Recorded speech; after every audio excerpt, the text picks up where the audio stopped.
극심한 무더위가 이어지며 폭염 위기경보가 가장 높은 단계인 심각 수준까지 올랐습니다. 올해 온열 질환으로 응급실을 찾은 환자는 지난 2018년 이후 가장 많은 1,200명에 달하는 것으로 나타났습니다. 어젯밤 부산 남천동 일대에서 2시간가량 전기 공급이 끊겨 주민들이 찜통더위 속에 에어컨을 켜지 못하는 등 큰 불편을 겪었습니다. 곳곳에 화재도 잇따랐습니다. 결승 길목에서 한국 선수끼리 맞붙은 배드민턴 혼합복식에서 김원호, 정나은조가 승리했습니다. 김원호, 정나은은 첫 올림픽 출전에서 결승전에 오르며 은메달을 확보했습니다. 파리올림픽 탁구 혼합복식에서 동메달을 따낸 신유빈 선수가 단식에서 일본 선수를 꺾고 준결승에 진출했습니다. 우리나라 여자 탁구가 단식 4강에 오른 건 20년 만의 일입니다. 팀원과 위메프의 정산지원 사태를 수사하는 검찰이 전방위 압수수색에 나서며 수사를 본격화했습니다. 검찰은 이번 사태를 1조 원 규모의 돌려막기 사기라고 판단하고 있습니다. 시청자 여러분 안녕하십니까? 금요일 아침 뉴스타트 2부 시작합니다. 신유빈 선수가 파리올림픽 여자 탁구 단식 준결승에 진출했습니다. 단식 세계 랭킹 8위인 신유빈은 사우스 파리 아레나에서 열린 여자 탁구 단식 8강전에서 일본의 히라노 미우를 접전 끝에 게임 스코어 4대3으로 꺾었습니다. 먼저 내리 3게임을 따낸 신유빈은 이후 히라노 미우에게 연달아 3게임을 내주며 흔들렸지만 마지막 게임에서 듀스까지 가는 접전 끝에 13대11로 승부를 결정지었습니다. 신유빈은 오늘 오후 열리는 준결승에서 세계 랭킹 4위 중국의 천멍과 결승행 티켓을 놓고 승부를 펼칩니다. 우리나라 선수끼리 맞붙은 배드민턴 혼합복식에서 김원호, 정나은조가 결승전에 오르며 은메달을 확보했습니다. 김원호, 정나은은 프랑스 파리 포르트 드 라샤펠 경기장에서 열린 준결승에서 서승재, 최유정조를 2대1로 꺾었습니다. 이로써 1승 2패로 극적으로 예선을 통과한 김원호, 정나은은 생애 첫 올림픽에서 결승까지 진격하게 됐습니다. 한국 배드민턴이 혼합복식에서 결승에 오른 건 2008년 베이징 대회 이용대, 이호정 금메달 이후 16년 만입니다. 어제 저녁 8시 10분쯤 부산 수영구 남천동 일대에 전기 공급이 끊겼다가 2시간여 만에 복구됐습니다. 관련 신고만 16건 이상 접수된 가운데 정전으로 교통신호등이 먹통이 되고 주민들이 에어컨을 사용하지 못하거나 승강기에 갇히는 등 무더위 속 불편을 겪었습니다. 사용하던 의료기기가 작동을 멈추면서 70대 여성이 병원으로 옮겨지기도 했습니다. 장마 이후에 연일 찜통더위가 이어지는 가운데 올해 온열 질환으로 응급실을 찾은 환자가 1,200명에 가까운 것으로 확인됐습니다. 질병관리청이 집계한 온열 질환 발생 통계를 보면 지난 5월 20일부터 지난달 31일까지 전국 응급실 500여 곳이 신고한 온열 질환자는 1,195명으로 집계됐고 특히 지난달 31일 하루에만 91명의 온열 질환자가 발생했습니다. 같은 기간 누적 온열 질환자 수는 지난 2018년 이후 가장 많았습니다. 팀원 위메프의 대규모 판매 대금 정산 지원 사태를 수사하고 있는 검찰이 강제 수사에 나섰습니다. 서울중앙지방검찰청 전담수사팀은 검사와 수사관 등 모두 85명을 투입해 사기 등의 혐의로 팀원 위메프 본사 등 모두 10곳에서 정산 지원과 관련한 자료를 압수수색했습니다. 큐텐과 팀원 위메프 경영진의 자택도 압수수색 대상에 포함됐는데 구영배 대표 자택에 대해선 구 대표가 돌아온 어제 낮 1시쯤부터 압수수색이 진행됐습니다. 이원석 검찰총장은 어제 중앙지검장으로부터 관련 수사 상황을 보고받고 자금 흐름과 자산을 정밀하게 추적해 소비자와 판매자의 피해를 최소화하라고 지시했습니다. 대규모 정산 지원 사태를 일으키고 기업 회생을 신청한 티몬과 위메프의 법원 심문이 오늘 진행됩니다. 서울회생법원은 오늘 오후 3시부터는 티몬에 대해서 30분 후에는 위메프에 대해 각각 비공개 심문을 진행합니다. 각 사 대표자는 법원에 출석해 회생에 이르게 된 경위와 회생 가능성 등에 대해 답변할 예정입니다. 팔레스타인 무장정파 하마스의 최고 정치 지도자 이스마일 하니예는 그가 묵던 귀빈용 숙소 건물에 몰래 설치됐던 폭탄에 의해 암살된 것이라고 미 뉴욕타임스가 현지 시간 1일 보도했습니다. 뉴욕타임스는 익명을 요구한 중동 국가 관료 7명과 이란 관료 2명, 미국 관료 1명에게서 확인했다고 설명했습니다. 중동 국가 관료 5명은 해당 폭탄이 약 2개월 전 귀빈 숙소에 설치됐으며 한의회가 방에 들어간 게 확인된 후 원격 조정으로 폭발됐다고 전했습니다. 다만 폭탄이 어떻게 설치됐는지는 확인되지 않았습니다.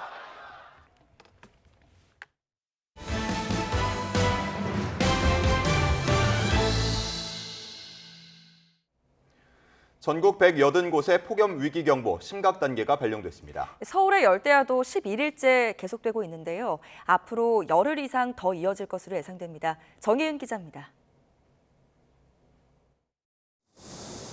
33도로 웃도는 기온에 습도까지 높아지며 전국이 펄펄 끓는 한증막으로 변했습니다. 오후 3시 현재 경기 용인과 여주, 전남 담양, 강원도 양양 등의 체감온도는 37도 안팎으로 사람 체온과 비슷하거나 높았습니다. 서울도 36도에 육박했습니다. 폭염 위기경보도 섬지역을 제외한 전국 180곳에서 최고 단계인 심각 단계로 상향됐습니다. 당분간 한낮 체감온도가 35도 이상 오르는 곳이 많을 것으로 예상돼 온열질환 위험이 커질 전망입니다. 노약자와 어린이, 만성 질환자는 한낮 외출을 자제하고 야외 작업장에서는 한낮 작업을 금지하는 등 각별히 유의하시기 바랍니다. 열대야도 점점 더 심화하고 있습니다. 서울은 벌써 11일째 열대야가 이어지고 있는데 기상청 예보가 나오는 8월 11일까지 열대야가 해소될 가능성은 희박합니다. 이렇게 되면 서울의 연속 열대야 일수는 총 22일에 달합니다. 2018년과 1994년에 이어 연속 열대야 일수 3위를 경신할 가능성이 있는 겁니다. 대기 하층에는 고온 다습한 수증기가 유입되면서 당분간 폭염과 열대야는 지속될 것으로 예상됩니다. 역대 최악이었던 2018년과 비교하면 올여름 무더위는 최고 기온 기록이 경신될 가능성은 낮아 보입니다. 하지만 그때보다 습도가 높아 열대야와 온열 질환의 새로운 기록이 쓰여질 것으로 보입니다. YTN 정혜윤입니다.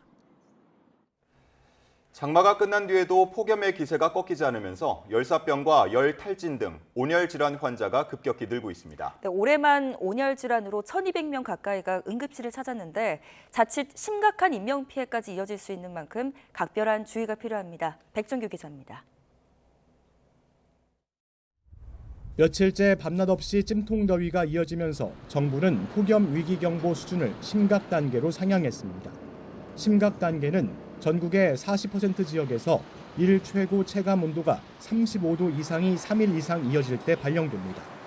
온열 질환자도 급증하고 있습니다. 올해만 온열 질환으로 응급실을 찾은 사람이 1,200명에 가깝고 관련 사망자도 6명이나 나온 것으로 추정됩니다.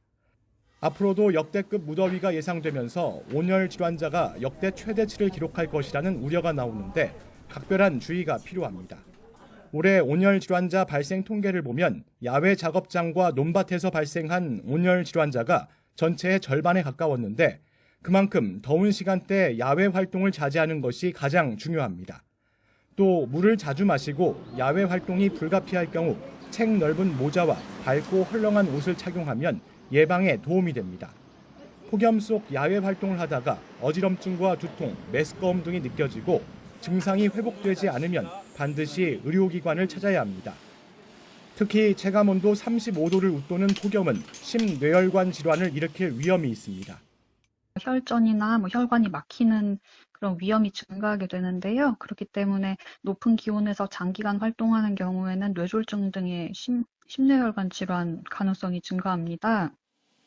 온열 질환자 10명 가운데 3명 이상은 65세 이상이기 때문에 취약계층 보호자들의 역할도 중요합니다. 어르신들은 재난 문자가 와도 대수롭지 않게 넘기는 경우가 많아 자녀들의 안부 연락이 어르신들의 목숨을 살리는 생명의 전화가 될 수도 있습니다. YTN 백종규입니다.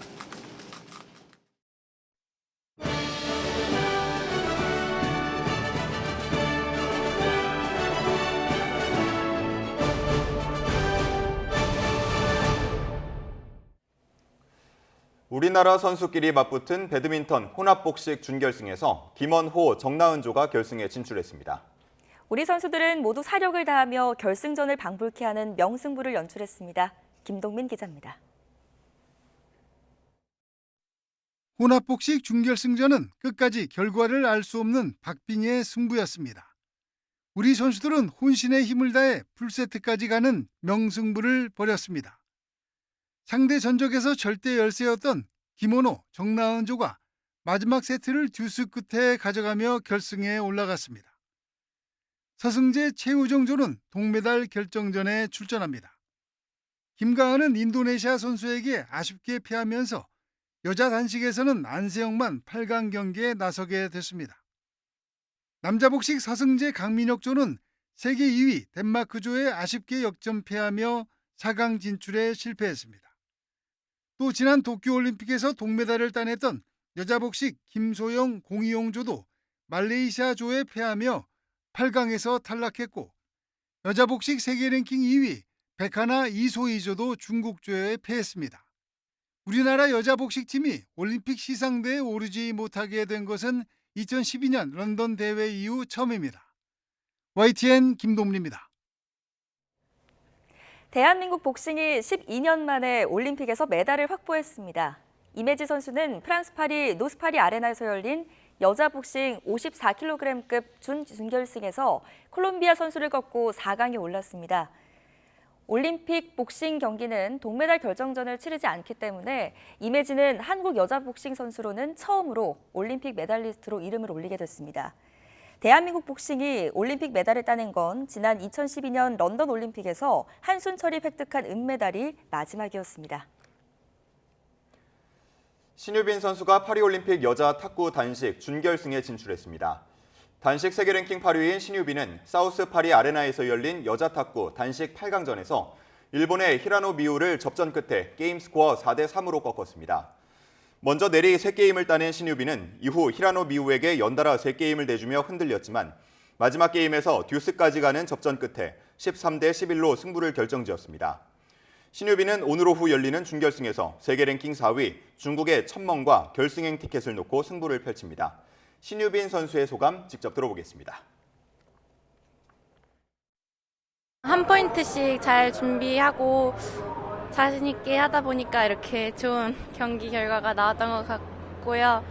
앞으로 남아있는 경기들도 다 이길 수 있는 경기 하겠습니다. 계속 고비는 찾아올 거지만 저도 더 단단하게 준비를 해서 최대한 이길 수 있는 경기를 만들어야 된다 생각하고 이겨야 됩니다. 네. 단체전에서 나란히 금메달을 따낸 우리나라 양궁 대표팀이 개인전에서도 순항했습니다. 여자 개인전에 출전한 전훈영과 임시연은 파리올림픽 레쟁발리드 경기장에서 열린 64강과 32강전에서 나란히 승리하며 16강에 올랐습니다. 남자 개인전에 출전한 김재덕도 난적 이탈리아 선수의 역전승을 거두고 16강에 합류했습니다. 이로써 개인전에 출전한 우리 선수 6명은 모두 16강에 올라갔습니다. 남자 골프 김주형이 경기 첫날 공동 3위로 출발했습니다. 김주형은 파리올림픽 골프 개인전 1라운드에서 보기 없이 버디 5개를 잡아내며 5언더파 66타를 쳤습니다. 8언더파 63타로 단독 선두로 나선 일본의 마스야마 히데키와는 3타 차입니다. 함께 출전한 안병훈은 보기 4개, 버디 3개를 묶어 1오버파 공동 48위에 이름을 올렸습니다.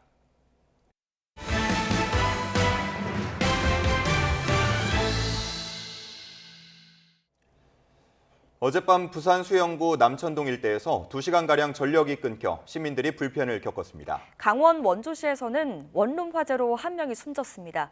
밤사이 사건 사고 소식 김희영 기자가 전해드립니다. 어디를 둘러봐도 컴컴한 아파트. 부산 남천동 일대에 전기 공급이 끊긴 건 어제 저녁 8시 10분쯤입니다. 신호등부터 가게 일부까지 다 정전이 됐거든요. 지금 되게 덥잖아요. 그래서 저희가 다 에어컨을 켜고 다 지금 멈춰져 있는 상태. 관련 신고만 16건 이상 접수된 가운데 쓰던 의료기기가 작동을 멈추면서 70대 여성이 병원으로 실려갔고 승강기에 갇힌 주민이 구조되기도 했습니다. 2시간여 만에 복구를 마친 한국전력공사는 전력 개폐기가 타면서 정전이 일어났다고 보고 정확한 규모와 원인을 파악하고 있습니다. 멈춰선 트레일러에서 연기가 나더니 급기야 불이 붙습니다. 경기 의왕시 청계동 수도권 제1순환고속도로 판교 방향 청계 요금소 근처에서는 25톤 트레일러에 불이 나 40여 분 만에 완전히 꺼졌습니다. 이 불로 50대 운전자가 다리를 다쳤고 트레일러 타이어가 탔습니다. 경찰은 타이어 과열로 불이 났다고 보고 정확한 원인을 조사 중입니다. 강원 원주시 흥원면에 있는 4층짜리 다가구 주택의 꼭대기층 원룸에서 불이 났습니다. 40대 주민이 화장실에 갇혀 있다고 직접 신고했지만 끝내 숨졌습니다. 1시간 30분여 만에 불을 끈 소방당국은 오늘 오전 경찰과 합동 감식에 나설 계획입니다. 경기 김포시 운양동에 있는 아파트에서는 23층 실외기에서 시작된 거로 보이는 불이 나 30여 분 만에 꺼졌습니다. 주민 6명이 구조되고 50여 명이 대피했습니다. YTN 김이영입니다. 사건 사고 한 줄 뉴스입니다. 지난달 31일 서울 노원 한 아파트에서 50대 남성이 결혼을 앞둔 여성을 자신의 집으로 불러 흉기로 살해한 뒤 스스로 목숨을 끊은 사건이 발생해 경찰이 수사에 나섰습니다. 어제 오후 3시 10분쯤 전북 진안군 성산리 한 휴양림 앞 하천에서 다슬기를 잡던 60대 남성이 물에 빠지는 사고가 나 소방대원이 구조해 병원으로 옮겼지만 끝내 숨졌습니다.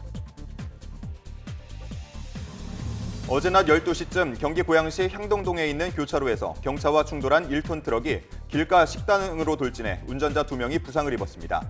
추가 인명피해는 없었습니다.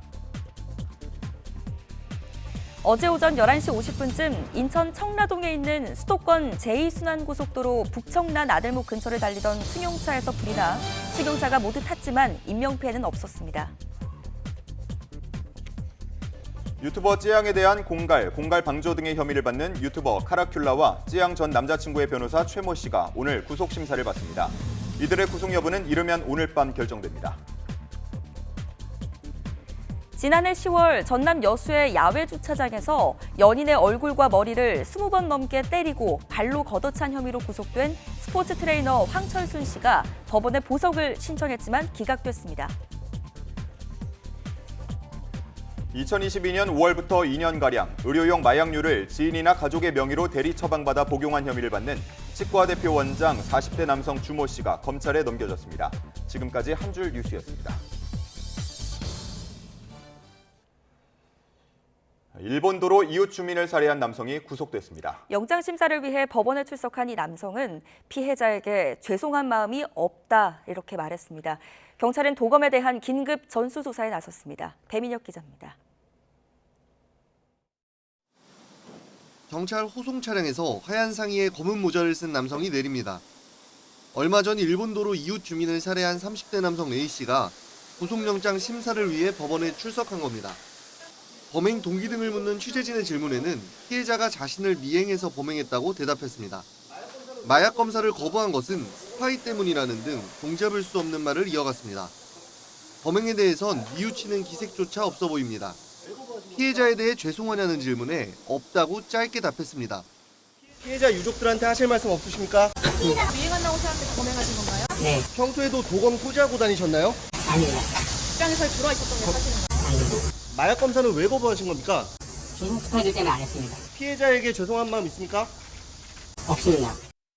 재판부는 증거인멸과 도주가 우려된다며 A씨의 구속영장을 발부했습니다. 또 마약 검사를 위한 A씨 신체에 대한 압수수색 영장도 발부했습니다. A씨는 지난 29일 밤 11시 20분쯤 서울 은평에 있는 아파트에서 범행을 저지르고 체포됐는데 경찰 조사에서도 피해자가 자신을 미행해서 범행을 저질렀다는 취지로 진술한 것으로 알려졌습니다.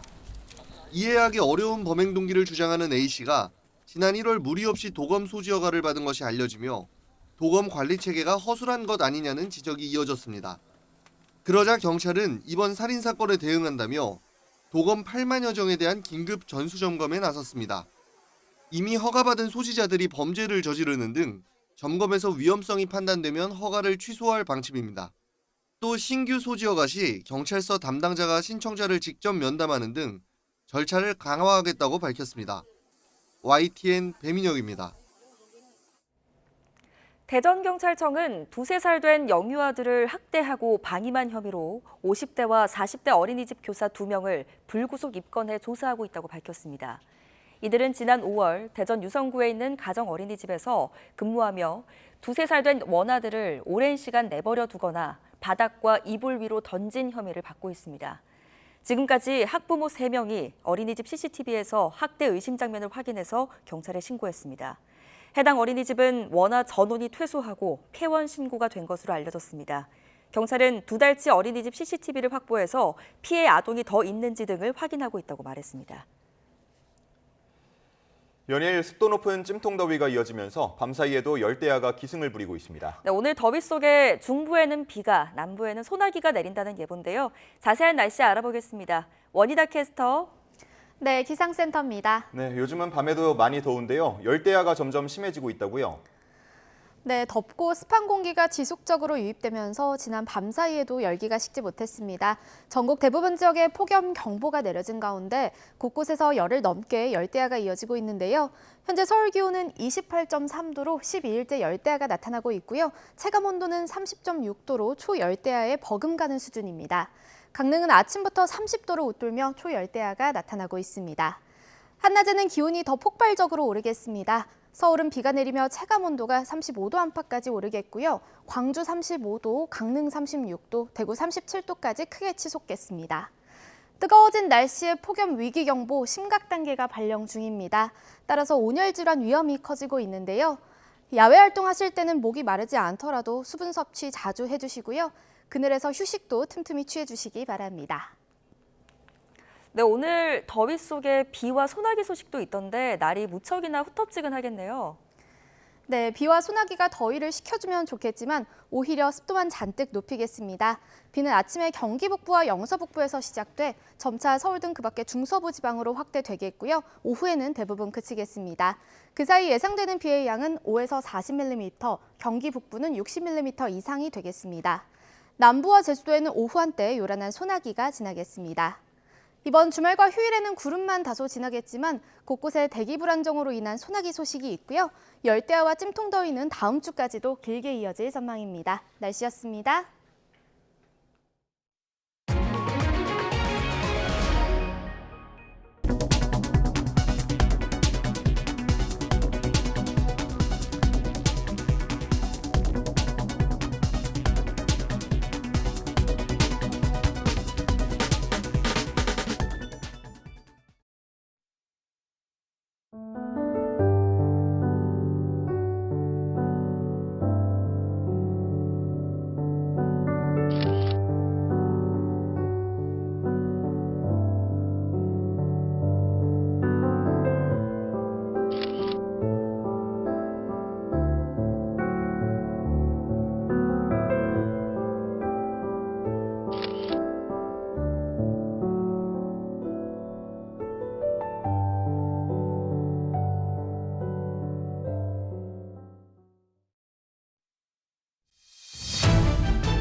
티몬과 위메프의 정산지원 사태를 수사하는 검찰이 압수수색에 나서며 수사를 본격화했습니다. 검찰 압수수색 영장에는 큐텐그룹 구영배 대표에게 최대 1조 원대 사기 혐의가 있다는 내용이 적시된 것으로 알려졌습니다. 김태원 기자입니다. 전담 수사팀을 꾸린 지 사흘 만에 검찰이 대대적인 강제 수사에 나섰습니다. 검사와 수사관 등 85명을 투입해 티몬과 위메프, 큐텐코리아 본사, 구영배 큐텐 대표 주거지 등 10곳을 동시에 압수수색한 겁니다. 지난달 26일 금융감독원으로부터 수사 의뢰를 받고 법리를 다 주오던 검찰이 본격 수사에 착수한 건데 구 대표에 대한 검찰 압수수색 영장에는 400억 원대 횡령 혐의가 적시된 거로 알려졌습니다. 구 대표는 국회에 출석해 북미 전자상거래업체의 위씨를 인수하는 과정에서 티몬과 위메프 자금 400억 원을 끌어다 썼다고 말했는데 검찰은 티몬과 위메프가 갖고 있던 소비자 결제 대금을 기업 인수 등 다른 용도로 썼다면 횡령이나 배임에 해당할 수 있다고 보고 있습니다. 검찰은 또 구 대표에 대해 사기 혐의도 적용했습니다. 티몬과 위메프가 자본 잠식 상태에서도 역마진으로 상품권 판매를 대규모로 이어왔고 받은 판매 대금을 입점업체에 정산하지 않고 밀린 다른 정산 대금을 치르는 돌려막기를 했다면 사실상 폰지 사기 구조라는 게 검찰 시각입니다. 판매자에게 정산되지 않은 금액은 지난달 25일 기준으로만 2,100억 원대입니다. 정산기일이 다가오는 6월과 7월 거래분까지 포함하면 피해 규모는 최대 1조 원대에 이를 수 있다는 관측입니다. 검찰은 압수물과 금감원이 넘긴 자료 등을 토대로 자금 흐름을 살펴본 뒤 구 대표 등을 피의자로 불러 조사할 방침입니다. YTN 김태원입니다. 이런 가운데 구영배 큐텐 대표는 지난달에야 사태를 파악했다고 말해 거짓 해명 논란이 일고 있습니다. 큐텐 전 직원들은 판매자들의 항의가 빗발치자 회사 측이 답변 매뉴얼까지 만들어 배포했다며 구 대표가 몰랐을 리 없다고 주장했습니다. 이어서 오동건 기자의 단독 보도입니다. 지난달 30일 국회에 출석해 처음으로 얼굴을 드러낸 구영배 큐텐 대표. 지연 상황을 내부적으로 인지한 건 지난달 중순 무렵이라고 말했습니다. 미정산 문제에 대해서 언제 처음 인지를 하셨습니까? 회사 내부적으로 인지한 거예요. 저는 7월 한 12일 정도에 보고를 받았습니다. 예. 큐텐 전 직원들은 팀원과 위메프 인수 당시 큐텐이 계열사 재무기능까지 흡수했기 때문에 구 대표가 사태를 몰랐을 리 없다고 반박합니다. 팀원 위메프가 정산이 안 되는 건 당연히 우리 쪽에 알려질 수밖에 없었죠. 이 사태가 이렇게 커지고 나서도 저렇게 거짓말을 하는 걸 보니 정말 어이가 없고 황당했어요. 판매자들에게 매일같이 거센 항의를 받던 직원들이 고통을 호소하자 사측이 답변 매뉴얼까지 만들어 그대로 안내했다고 실토했습니다. 확인 후 순차적으로 처리될 예정이니 시간양해 부탁드린다. 복사 붙여넣기로 벌크로 답변을 하고 6시에 딱 문이 막아버리고 퇴근하고 이런 식으로 거의 1년 반 정도? 판매자 대부분 중국이나 일본, 유럽 등 해외에 법인을 두고 있어 고소나 소송도 여의치 않았는데 큐텐 이를 악용한 정황도 드러났습니다. 큐텐이 계열사인 위시 판매자에게 보낸 메일을 보면 큐텐은 소송을 걸겠다는 판매자 항의에 싱가포르 법인 주소 등을 안내하며 싱가포르에서 소송하라고 무책임하게 답변했습니다. 이런 가운데 구 대표는 일부 언론에 집을 활용해서라도 운영 자금을 마련할 계획이라고 밝힌 것으로 알려졌습니다. 큐텐 관계자는 사실 확인을 요청하는 취재진 연락에 아무런 답변이 없었습니다.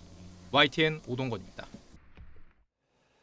대규모 정산 지연 사태를 일으키고 기업 회생을 신청한 팀원과 위메프의 법원 신문이 오늘 진행됩니다. 서울회생법원은 오늘 오후 3시부터는 팀원에 대해, 30분 뒤에는 위메프에 대해 각각 비공개 신문을 진행합니다. 각사 대표자는 법원에 출석해 회생에 이르게 된 경위와 회생 가능성 등에 대해 답변할 예정입니다. 팀원 위메프 미정산 사태로 사실상 사용이 정지된 해피머니 상품권 발행사에 대해 경찰이 본격 수사에 착수했습니다. 앞서 서울 강남경찰서는 지난달 27일 사기 혐의로 주식회사 해피머니 INC의 대표이사 류승선 씨에 대한 고소장을 접수했습니다. 류 씨는 상품권 지급 보증금과 예비 예치금이 해피머니 사용처에 지급할 만큼 충분하지 않은데도 상품권을 무리하게 발행한 혐의를 받고 있습니다. 해피머니 INC는 지난달 30일 팀원과 위메프에서 판매된 상품권과 해피캐시에 대한 환불을 중단했습니다. 국민의힘 한동훈 대표 체제 출범 이후 거취 여부를 두고 논란이 이어져 왔던 친윤계 정점식 정책위 의장이 결국 사의를 표명했습니다. 정 의장은 당의 분열을 막기 위해 물러나는 게 맞겠다는 생각을 했다고 사퇴 배경을 설명했습니다. 김다연 기자입니다. 거취를 두고 줄곧 말을 아껴온 국민의힘 정점식 정책위 의장.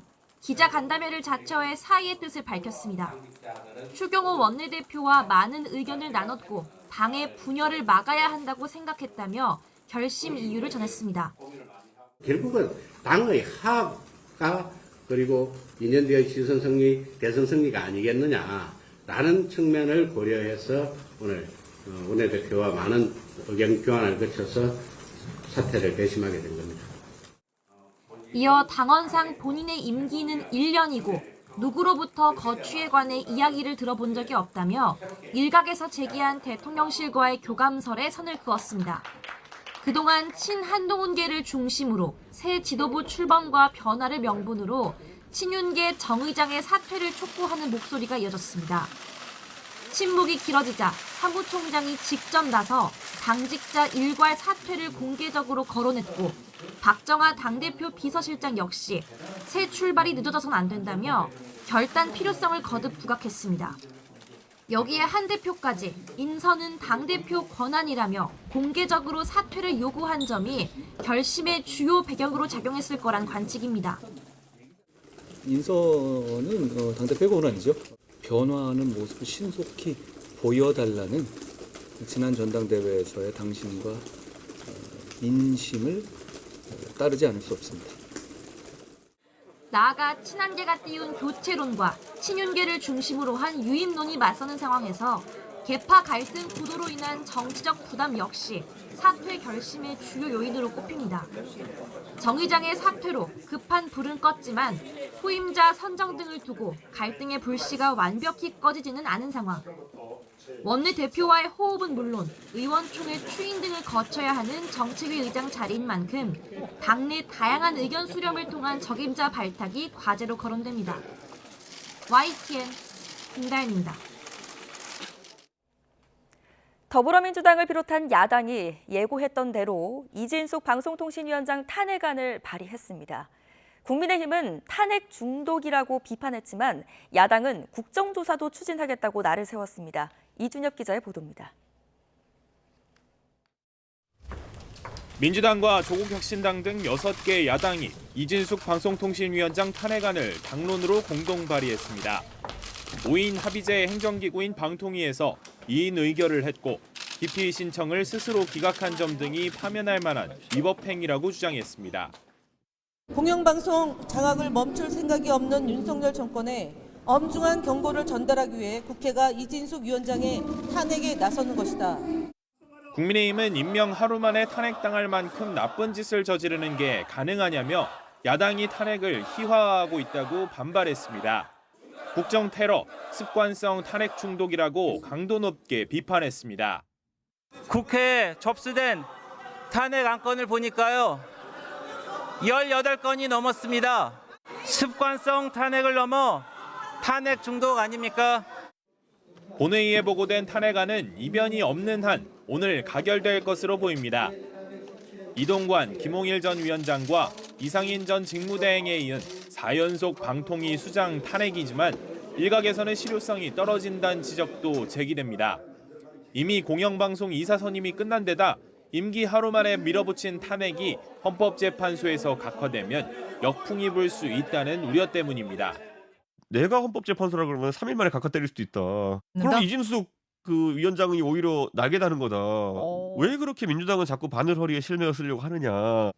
하지만 민주당은 오는 12일 MBC 대주주 방송문화진흥회 이사 교체 전 국정조사를 추진하겠다며 압박 수위를 높이고 있습니다. 의장님께서 저희가 과방위 차원에서 방송장악 국정조사를 할 수 있게 허가해 주시고 행정 절차도 밟아 주십시오.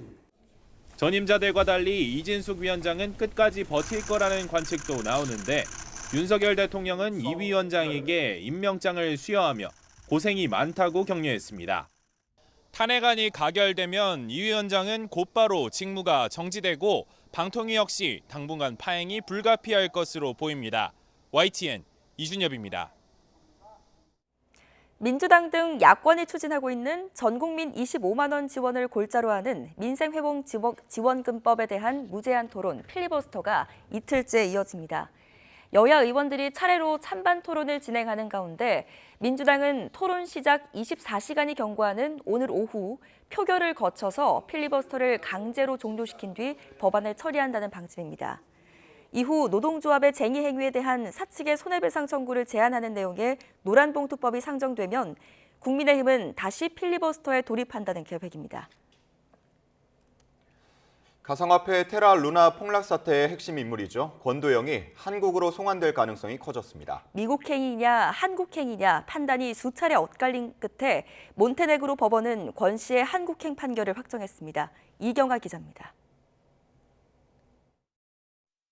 몬테네그로 항소법원이 홈페이지에 올린 판결문입니다. 항소법원은 권도영의 한국 송환을 결정한 포드고리차 고등법원 판결을 확정했다고 밝혔습니다. 권 씨의 한국 인도를 허용하고 미국의 범죄인 인도 요청을 기각한 1심 판결에 검찰과 변호인 모두 항소하지 않았다는 겁니다. 이어 한국이 미국보다 범죄인 인도 요청을 먼저 했다는 것을 1심에 이어 2심 법원도 받아들였다고 밝혔습니다. 이로써 별다른 변수가 없는 한 권 씨는 조만간 한국으로 와 재판받을 가능성이 커졌습니다. 지난해 3월 검거된 권 씨를 한국과 미국 어느 나라로 보낼지를 놓고 몬테네그로 법원과 법무부는 힘겨루기를 해왔습니다. 지난 3월 법원은 한국으로 보내야 한다고 판결했지만 대검찰청이 이의를 제기하자 대법원은 한국행 결정을 무효로 만들었습니다. 미국과의 관계를 중시해 권 씨를 미국으로 보내려던 안드레이 밀로비치 법무부 장관의 영향력이 작용한 것으로 풀이됩니다. 최근 개각으로 법무부 장관이 바뀌자 항소법원은 한국행 판결을 다시 확정하고 법적 구속력이 있다고 강조했습니다. 1년 넘게 반전에 반전을 거듭해온 법원 결정은 이번 판결로 정리될 가능성이 높습니다.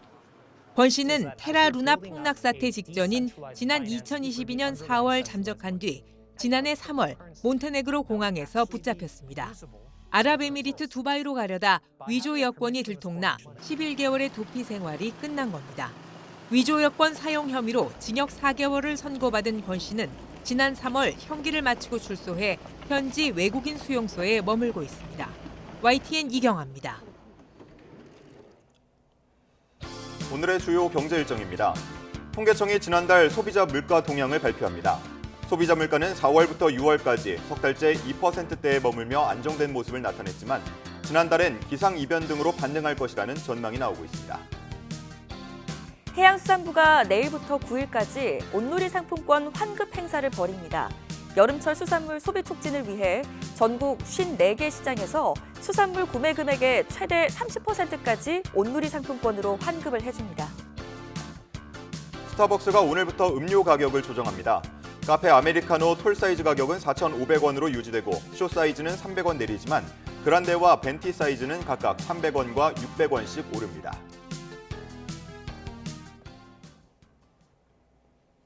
전국 삼성전자 노조가 파업 25일 만에 현업에 복귀합니다. 전국 삼성전자 노조는 유튜브 라이브 방송을 통해 조합원의 경제적 부담을 줄이고 사측을 지속해서 압박할 투쟁으로 전환할 필요가 있다고 밝혔습니다. 그러면서 5일까지 현업에 복귀해달라고 말했습니다. 이어 장기 계획으로 전환할 때며 지속 가능한 게릴라 파업과 준법 투쟁으로 전환하겠다고 설명했습니다.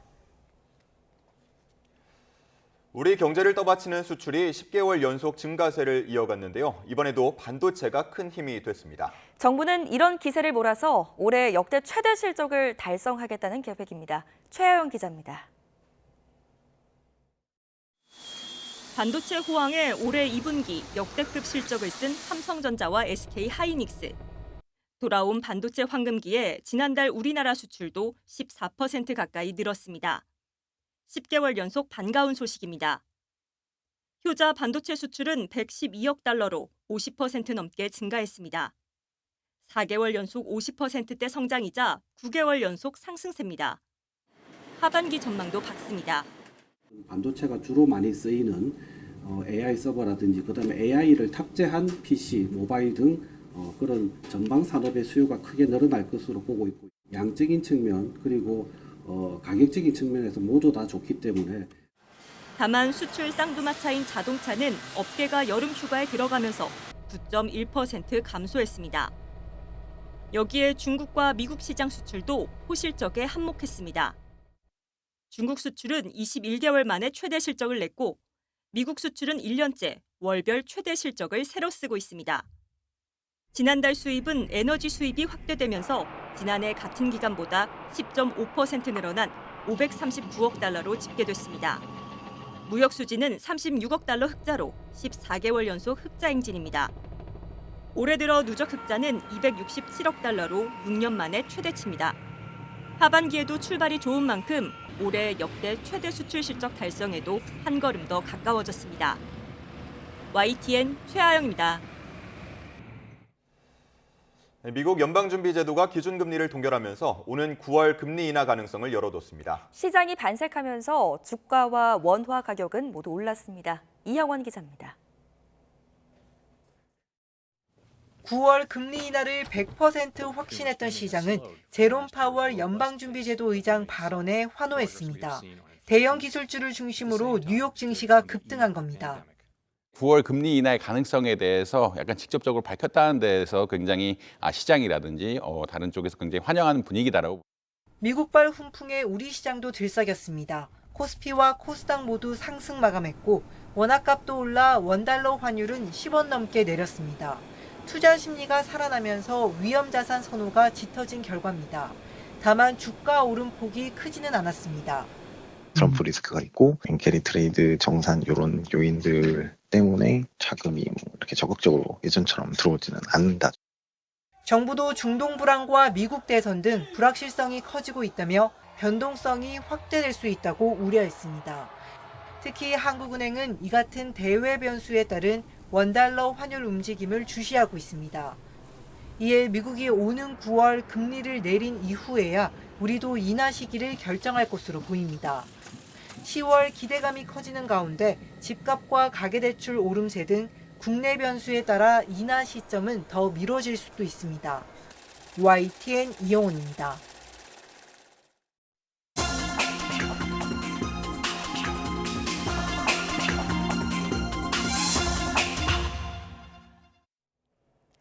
오늘의 글로벌 픽입니다.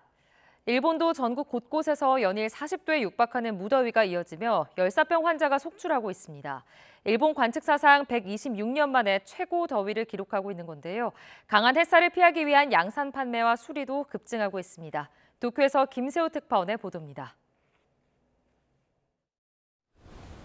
일본 나고야 등 전국 곳곳에서 낮 최고 기온이 37도에서 39도에 이르는 폭염이 이어지고 있습니다. めっちゃ暑い。夏バテになっちゃって、最近全然ご飯食べれなくなって。 지난달 29일 도치기현과 군마현 일부 지역에서 40도를 넘어가는 등 지난 한 달은 1898년 이후 가장 더운 7월로 기록됩니다. 또 지난달 22일에서 28일 일주일 동안 발생한 열사병 환자만도 12,600여 명에 달합니다. 학교에서는 냉각수 스프레이기를 설치하거나 양산을 쓰고 등교할 수 있도록 하고 있습니다. 暑いのでお母さんにも熱中症気をつけろって言われて日傘さしてきました。 6일 연속 폭염이 이어진 도쿄 중심부. 길을 건너는 사람들 대부분도 양산을 쓰고 있습니다. 日傘はもう絶対持ち歩いて欠かせない感じですね。 유례없는 폭염에 양산 수요가 급증하면서 한 구두 가방 수리 전문 업체는 우산과 양산 수리 전담 부서를 따로 신설했습니다. お客様の問い合わせっていうものが本当に年々増えてきました。ニーズの高まりの背景としてはやはり日傘っていうもの自体が大きいかなと思っています。 도쿄에 있는 유명 잡화점의 지난달 양산 매출은 지난해 같은 달과 비교해 3배 가까이 늘었습니다. 일본 기상청은 적어도 이번 달 중순까지 광범위한 지역에서 폭염이 이어질 것으로 내다봤습니다. 이 때문에 뜨거운 햇볕을 피하기 위해 양산을 찾는 사람들의 발길이 꾸준히 이어질 것으로 보입니다. 도쿄에서 YTN 김세호입니다. 이란은 자국에서 하마스 최고 정치 지도자가 암살당한 것과 관련해 이스라엘에 강력한 보복을 거듭 다짐하고 있습니다. 이스라엘은 만약 공격해온다면 무거운 대가를 치를 것이라며 맞대응을 경고했습니다. 신동진 기자가 전해드립니다. 이란은 하마스 최고 정치 지도자 이스마일 하니예의 장례식장에서도 복수를 외쳤습니다. این وظیفه ماست که در وقت مناسب و جای مناسب این عکس العمل رو داشته باشیم. این برای ما بسیار تلخ است. 호세인 살라미 이란 혁명 수비대 사령관은 성명을 통해 이스라엘의 복수의 불길이 타오른다고 말했고 모하마드 호세인 이란군 참모총장은 정의를 추구할 방법을 검토 중이라고 밝혔습니다. 레바논의 헤즈볼라도 격앙됐습니다. 이스라엘의 공습으로 최근 베이루트에서 숨진 최고위급 지휘관 하우드 슈크르의 장례식을 치르며 전의를 다졌습니다. ويقتل القائد إسماعيل هنية في طهران ويقتل القائد فؤاد شكر في الضاحية الجنوبية. هذه لم تعد جبهات. هذه معركة مفتوحة في كل الجبهات. 이 같은 주변 국가들의 움직임에 이스라엘은 거듭 맞대응을 경고했습니다. 이스라엘은 여전히 하니의 암살의 배후라는 것을 확인도 부인도 하지 않고 있습니다. ישראל נמצאת במוכנות גבוהה מאוד לכל תרחיש, הן בהגנה, הן בהתקפה. אנחנו נגבה מחיר כבד מאוד על כל מעשה תוקפנות נגדנו, מכל זירה שהיא. 로이터 통신은 소식통을 인용해 하마스와 예멘 후티 반군, 레바논의 헤즈볼라, 이라크 시아파 민병대 등 저항의 축 세력들이 보복을 논의하기 위해 테헤란에 집결할 것이라고 보도했습니다. 이란은 어떤 식으로든 응징할 것으로 보이는데 확전을 바라는 네타냐후의 의도에 휘말리지 않기 위해 전면전까지는 가지 않을 것이라는 관측도 나오고 있습니다. YTN 신홍진입니다. 팔레스타인 무장정파 하마스의 최고 정치 지도자 이스마일 하니에는 그가 묵던 귀빈용 숙소 건물에 몰래 설치됐던 폭탄에 의해 암살된 것이라고 미 뉴욕타임스가 현지 시간 1일 보도했습니다. 하니에가 묵은 숙소는 이란 정예군인 혁명수비대가 경호를 맡고 있는데요. 당시 폭발로 건물 전체가 흔들렸고 일부 유리창과 외벽이 부서진 것으로 전해졌습니다. 폭탄이 어떻게 설치됐는지는 아직 확인되지 않았습니다. 미국 민주당이 카멀라 해리스 부통령을 대선 후보로 조기 선출하기 위한 공식 절차에 돌입했습니다. 해리스 부통령은 대의원 99% 지지로 유일한 후보로 호명투표에 이름을 올린 가운데 오는 5일까지 진행되는 온라인 투표가 마감되면 민주당 대선 후보로 공식 선출됩니다.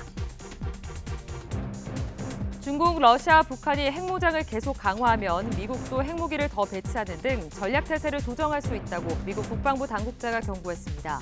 나랑 미 우주정책차관보 대핵은 중국, 러시아, 북한이 핵무기 사용을 공공연히 위협하는 상황에서 미국도 최신 억제 수단을 동원하고 확장 억제를 강화할 수밖에 없는 상황이 되고 있다고 설명했습니다.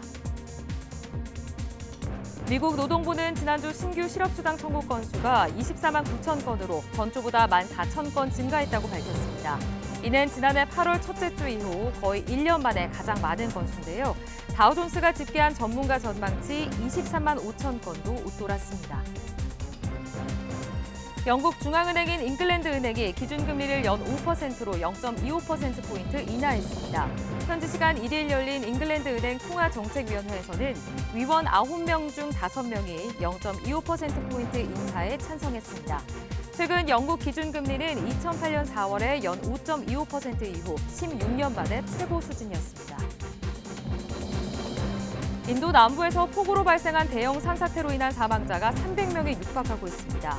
타임스 오브 인디아 등 현지 매체는 지난달 30일 켈랄라주 와야나드 지역 메파티타운 인근 마을들을 덮친 산사태로 지금까지 최소 288명이 숨졌고 현지 시간 31일 기준 227명이 여전히 실종 상태라고 확인했습니다. 유럽연합 EU가 세계 최초로 제정한 포괄적 인공지능 AI 규제법이 발효됐습니다. EU 행정복격인 집행위원회는 AI법은 인간의 기본권을 보호하기 위한 안전장치를 포함해 EU에서 개발 사용되는 AI의 신뢰성을 보장하기 위해 설계됐다고 취지를 설명했는데요. 전면 시행은 2년 뒤인 2026년 8월부터입니다. 나이지리아 수도 아부자에서 청년 수천 명이 경제난에 항의하는 시위를 벌였습니다. 시위대는 정부가 긴축 재정을 실시하며 폐지한 가스와 전기 보조금 지급 재개 등을 요구하며 대통령궁 인근으로 행진했는데요. 나이지리아 법원은 거리 시위를 운동장 안으로 제한한다고 명령했고 경찰은 이에 따라 시위대에 최루탄을 발사하며 해산에 나섰습니다. 지금까지 글로벌픽이었습니다. 수련병원들이 7,000명 넘는 사직 전공의들의 빈자리를 메우려던 하반기 전공의 모집에 불과 100여 명만 지원한 것으로 집계됐습니다. 정부는 이달 안에 추가 모집을 하기로 했지만 대규모 공백 사태로 인한 의료 현장의 혼란은 불가피해 보입니다. 김지영 기자의 보도입니다. 전국 수련병원의 하반기 전공의 모집 결과가 발표됐습니다. 전체 모집 인원은 7,600여 명인데 1.4%에 불과한 104명이 지원서를 냈습니다. 병원을 떠난 전공의 절대 다수, 그러니까 12,000명이 돌아오지 않겠다는 뜻을 분명히 한 겁니다. 이른바 빅5 병원에도 모두 합쳐 45명만 지원했고 지원자가 한 명도 없는 지방 수련병원들이 속출했습니다. 전공의 공백 사태로 진료나 수술이 줄면서 병원들은 적자에 시달리고 있지만 정부는 딱히 대응책을 내놓지 못하고 있습니다. 복지부는 전공의들에게 최대한 기회를 부여하기 위해 이달 안에 추가 모집에 나설 것이라고 밝혔을 뿐입니다. 대신 의료개혁 특위를 통해 의료 현장의 구조조정에 속도를 내겠다는 의지만 강조하고 있습니다. 전문의 중심 병원으로 가는 그 계획은 여러 번 말씀드린 바가 있는데 전공의가 돌아오지 않는 상황에서 어떻게 이제 추진을 할 거냐, 이 부분은 저희가 비상진료 대책을 이제 운영을 하고 있습니다. 대한의사협회는 정부의 당근책이 전공의들에게 통하지 않은 것이라며 의대 증원정책 재검토에 나서지 않는다면 어떤 방법도 실패할 것이라고 주장했습니다. 정부의 의료개혁 방안에 대해선 땜질식이라고 비판했습니다. 전문의 중심병원이나 상급 종합병원 구조 전환은 오랜 준비 기간이 필요하다며 간단히 해결될 문제가 아니라고 지적했습니다. 정부는 당장 다음 달부터 전문의 중심병원 시범 사업을 시작할 예정이지만 현장에서 일할 의대 교수도 전공의도 설득하지 못한 탓에 계획대로 잘 진행될지는 의문입니다. YTN 김주영입니다. 아파트 지하에 주차된 전기차에서 불이 났는데 진화에 8시간 넘게 걸렸습니다. 지하 주차장에 전기차 진화 장비가 진입하기 쉽지 않았기 때문인데요. 대책 마련이 시급해 보입니다. 표정우 기자입니다. 아파트 지하에 주차된 승용차에서 희뿌연 연기가 피어오릅니다. 순간 폭발이 일어나고 불길이 솟구칩니다. 순식간에 차량 전체가 불길에 휩싸입니다. 지하 주차장 밖으로 시꺼먼 연기가 뿜어져 나오고 아파트 단지는 물론 인근 도로까지 온통 뿌였습니다. 소방대원들은 아파트 고층에 있는 주민들 구조에 나섭니다. 그리고 저는 그게 화재 나는 게 처음 겪어봐서 그게 좀 너무 매캐한 연기가 너무 자욱해가지고 숨을 좀 잘 못 쉴 정도였고, 밖을 보니까 이미 뿌옇게 연기가 거목해 올라오고 있는 상황이고, 이미 1층에는 열기가 지하에서 막 올라오고 있고. 새벽 6시 10분쯤 아파트 지하 주차장에 있던 전기차에서 불이 났습니다. 이 불로 주변에 주차된 차량 70여 대가 그을리고 타는 등 피해를 입었고 주민 20명 정도가 다쳐 병원으로 옮겨졌습니다. 또 200여 명이 구조되거나 대피했습니다. 불은 8시간여 만에 꺼졌는데 이 과정에서 소방관 1명도 부상을 입었습니다. 소방당국은 지하 주차장에서 연기 배출이 잘 되지 않고 공간도 좁아 진화에 어려움을 겪은 것으로 전해졌습니다. 이동식 수조 등 전기차 화재 진압에 효과적인 장비 진입이 어려웠기 때문입니다. 충전시킨 다음에 옮겨놓고 몇 시간 후에 불나는 경우도 많아요. 그래서 전기차는 폐쇄 공간에서 화재가 생긴 이후에는 대책이 마땅치가 않고 화재가 발생하지 않는 예방 차원의 방법이 가장 더 중요하다고 볼 수가 있습니다. 3주 전에도 아파트 지하에 주차된 전기차에서 불이 난 데 이어 비슷한 사고가 반복되면서 주민 불안이 커지는 상황. 이에 따라 전기차 배터리 과충전 방지 시설을 늘리는 등 화재 가능성을 줄이기 위한 대책 마련이 시급하다는 지적입니다. YTN 표정우입니다. 산림청이 무더위 속 시민들에게 쉼터가 될 수 있는 아름다운 도시숲 50선을 공개했습니다. 아름다운 도시숲 50선 최종 선정은 산림청이 지난 4월 국민 3,062명에게 도시숲 916곳을 추천받아 선호도 조사와 접근성, 생태적 건강성, 이용 정도, 경관적 가치 등을 평가해 최종 선정한 것입니다. 최종 선정된 도시숲은 역할과 기능에 따라 기후변화 대응형, 경제효과 증진형, 경관 개선형, 주민 건강 증진형, 주민 참여형 등 5가지 유형으로 구분됩니다. 유동성 위기에 몰린 경기도 고양시 복합문화공간 원마운트가 회생 절차를 밟게 됐습니다. 서울회생법원은 어제 원마운트에 대한 회생 절차를 개시하기로 결정했습니다. 원마운트는 고양시와 킨텍스 부지 장기 임대 계약을 체결하고 2013년부터 테마파크와 각종 스포츠 시설, 상업 시설을 운영하고 있습니다. 뉴스타트 3부 잠시 후에 이어집니다.